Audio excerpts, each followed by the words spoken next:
মুর্শিদাবাদে এখন ইতিহাস, রাজনীতি আর মানুষের আবেগ সবকিছু মিলেমিশে একটা নতুন বিতর্ক তৈরি হয়েছে। আসলে সেখানে একটা নতুন মসজিদ বানানোর প্ল্যান চলছে, কিন্তু এটা কিন্তু আর 10টা সাধারণ মসজিদের মতো নয়। তো চলুন একটু গভীরে গিয়ে দেখি ঠিক কী নিয়ে এত আলোচনা, এত শোরগোল হচ্ছে। তো যে প্রশ্নটা এখন সবার মাথায় ঘুরছে সেটা হলো, মুর্শিদাবাদে কি তাহলে সত্যিই আরেকটা বাবরি মসজিদ তৈরি হতে চলেছে? দেখুন, এই প্রশ্নটাই কিন্তু পুরো বিতর্কের একেবারে কেন্দ্রে, আর আমরা এখন এই ব্যাপারটাই একটু ভেঙেচুরে দেখব। আচ্ছা, তো এই পুরো ব্যাপারটা বুঝতে হলে সবার আগে আমাদের জানতে হবে যে ঘটনাটা ঠিক কি, মানে কি ঘোষণা করা হলো, কারা আছেন এর পেছনে, আর তাদের আসল প্ল্যানটাই বা কী। ব্যাপারটা শুরু হয় ২০২৫ সালের ৬ ডিসেম্বর।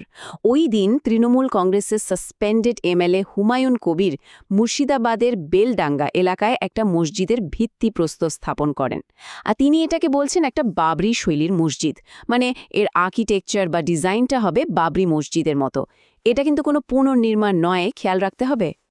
আর এই প্ল্যানটা কিন্তু বিশাল, মানে এটা শুধু একটা মসজিদের মধ্যে আটকিনি, এর সাথে থাকছে একটা ৩০০ বেডের হাসপাতাল, একটা হোটেল, স্কুল, এমনকি একটা হেলিপ্যাডও। সোজা কথায় এটাকে একটা সেলফ সাফিসিয়েন্ট কমপ্লেক্স হিসেবেই ভাবা হচ্ছে। তো এত বড় একটা প্রজেক্ট তখন স্বাভাবিকভাবে এটা আইনি চ্যালেঞ্জের মুখে পড়েছিল। চলুন দেখি আদালত এই ব্যাপারে কি বলেছিল।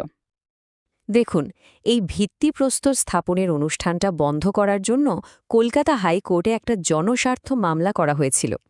আশঙ্কা ছিল যে এতে হয়তো সাম্প্রদায়িক সম্প্রীতি নষ্ট হতে পারে, কিন্তু আদালত কিন্তু অনুষ্ঠান বন্ধ করার কোনো নির্দেশ দেয়নি।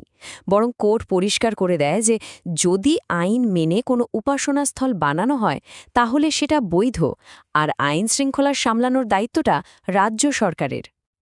আচ্ছা, তাহলে আইনি বাধা তো আপাতত কাটল, কিন্তু এর পরের সবচেয়ে বড় প্রশ্নটা হলো ফান্ডিং নিয়ে। মানে এত বড় একটা প্রজেক্টের জন্য টাকাটা আসছে কোত্থেকে?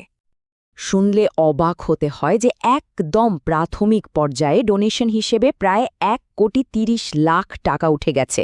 এই বিপুল পরিমাণ টাকাই কিন্তু বুঝিয়ে দিচ্ছে যে প্রজেক্টটা শুরুতেই বেশ ভালো জনসমর্থন আর ফিন্যান্সিয়াল মোমেন্টাম পেয়ে গেছে। আর এই সাপোর্টটা আসছো কিন্তু নানাভাবে। মানুষজন শুধু কালেকশন বক্সে ক্যাশ টাকাই দিচ্ছেন না, ইউপিআইয়ের মতো অনলাইন ট্রান্সফারও করছেন। এমনকি অনেকে ইট, সিমেন্টের মতো জিনিসপত্র দিয়েও হেল্প করছেন। মানে বোঝাই যাচ্ছে যে এর পেছনে একটা ব্যাপক জনসমর্থন রয়েছে।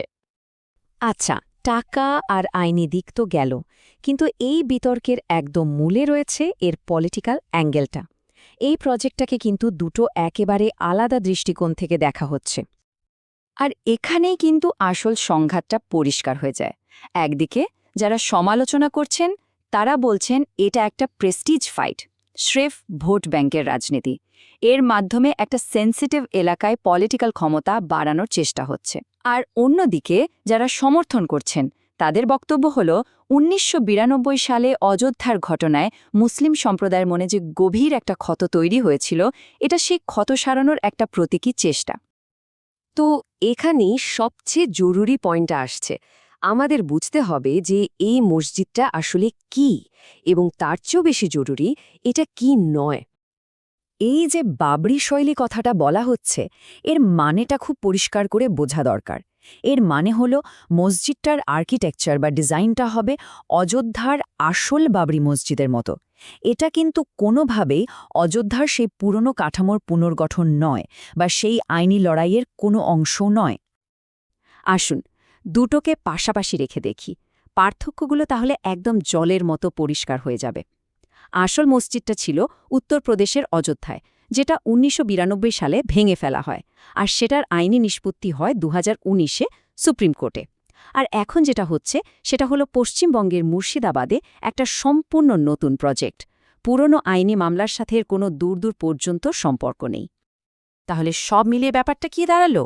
মুর্শিদাবাদের এই প্রস্তাবিত মসজিদটা হয়তো আর্কিটেকচারের দিক থেকে ইতিহাস থেকে অনুপ্রেরণা নিচ্ছে, কিন্তু এটা একটা সম্পূর্ণ নতুন আর আলাদা একটা উদ্যোগ।